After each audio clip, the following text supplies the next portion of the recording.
Hello दोस्तों, कैसे हो आप सभी। तो आई होप आप सब बहुत अच्छे होंगे। तो स्वागत है आप सभी का मेरे चैनल में।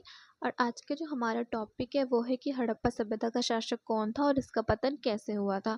तो सबसे पहले हम जानते हैं कि कौन था हड़प्पा सभ्यता का शासक। तो देखिए दोस्तों, यहाँ सूचनाओं का काफ़ी अभाव है, तो हमें यहाँ से जो भी जानकारी प्राप्त हुई है वो हमने यहाँ के अवशेषों से पता लगाया है और हम अनुमान लगाते हैं कि यहाँ की सभ्यता कैसी रही होगी। तो यहाँ किसका शासक था ये कह पाना भी काफ़ी मुश्किल है। तो शासन व्यवस्था का जन्म नागरिकों के अधिकारों की रक्षा करने व उन्हें सुरक्षा प्रदान करने के लिए होता है। अब जो शासन व्यवस्था है इसका जन्म नागरिकों के अधिकारों की रक्षा करने के लिए और उन्हें सुरक्षा प्रदान करने के लिए होता है।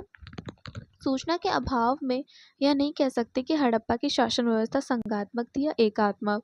अब सूचना के अभाव के कारण हम यह क्लियरली नहीं कह सकते हैं कि यहाँ की जो शासन व्यवस्था थी वो संघात्मक थी या एकात्मक, किंतु हम यहाँ जरूर कह सकते हैं कि यहाँ का जो शासक था वो कला प्रेमी रहा होगा और उसने अपनी सभ्यता का काफ़ी विकास किया था। कहीं न कहीं उसे गणित का थोड़ा बहुत ज्ञान तो रहा ही होगा, क्योंकि बिना गणित के इतनी अच्छी सभ्यता का विकास करना काफ़ी मुश्किल था। फिर हमारा जो नेक्स्ट टॉपिक है वो ये है कि हड़प्पा सभ्यता का पतन कैसे हुआ था। अब भाई इतनी विकसित सभ्यता का पतन कैसे हुआ था ये जानना भी हमारे लिए बेहद ज़रूरी है। तो चलिए हम देखते हैं कि सूचना के अभाव के कारण यह कह पाना काफ़ी मुश्किल है कि हड़प्पा का पतन कैसे हुआ था। किंतु हड़प्पा सभ्यता के पतन के कुछ कारण निम्नलिखित हैं। ठीक है, अब हम यह नहीं कह सकते सूचना के अभाव के कारण कि यहाँ का पतन कैसे हुआ था, किंतु कुछ ऐसे कारण हो सकते हैं जिससे अनुमान लगाया जाता है कि इन्हीं कारणों से यहाँ की सभ्यता का पतन हुआ होगा। तो सबसे पहला जो कारण है वो है जलवायु परिवर्तन। तो एक कारण यह भी माना जाता है कि हो सकता है कि यहाँ जलवायु परिवर्तन हुआ हो जिससे कि हड़प्पा सभ्यता का पतन हुआ हो।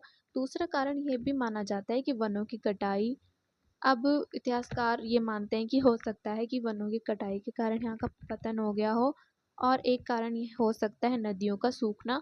हो सकता है कि यहाँ की नदियाँ सूख गई हों और पानी की कमी के कारण यहाँ की फसलें नहीं हुई हो और फसलें ना होने के कारण यहाँ भूखमरी जैसी समस्याएं आ गई हों, है ना।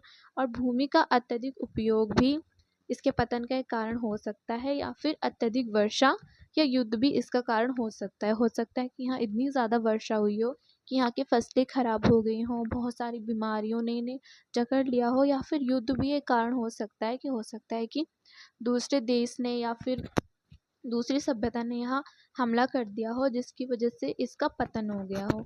तो कोई भी एक कारण हम यह नहीं कह सकते इसका पतन कैसे हुआ हो, क्योंकि हमें यहाँ से कोई भी लिखित जानकारी वैसे नहीं मिली है। तो हम अनुमान ही लगा सकते हैं कि इसका पतन कैसे हुआ होगा। तो ये कुछ कारण हैं जिसका इतिहासकार अनुमान लगाते हैं कि इन इन कारणों से इस सभ्यता का पतन हुआ होगा। तो आई होप आपको ये टॉपिक क्लियर हो चुका होगा। वीडियो अच्छी लगी हो तो वीडियो को लाइक ज़रूर कीजिएगा।